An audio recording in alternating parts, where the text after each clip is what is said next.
if you keep moving forwards, something will happen. It's an impossibility for it not to.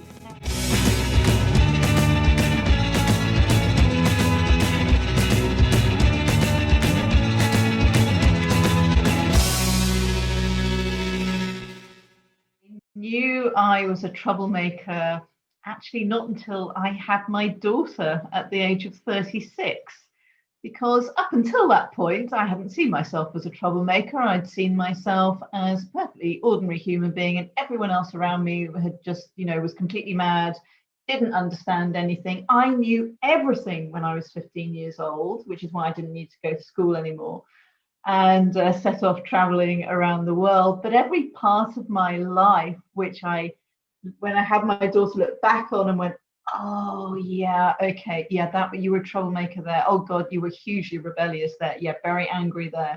I really didn't see it as such. And I guess maybe as women, we don't see those stages in our lives. We just kind of breeze through them, and I think sometimes we make excuses and are not particularly honest with ourselves about ground we're breaking. The reason that I had this sort of blinding moment of realization that I had in fact spent my whole life being a troublemaker was I looked at my daughter and I realized two things. I realized that she would never love me as much as I love her, which is, as any mother knows, the biggest revelation of your life.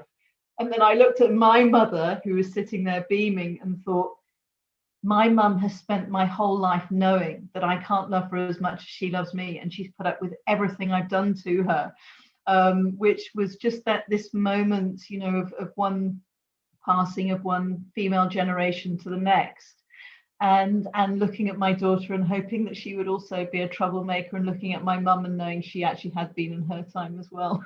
Me was this strong, this amazing woman who, had lost so much and was battling to keep us together as a family, and really up against it in a very male-dominated world in my father's sort of ex-business. I am incredibly lucky. I do come from an extraordinary line of women. Anyone else?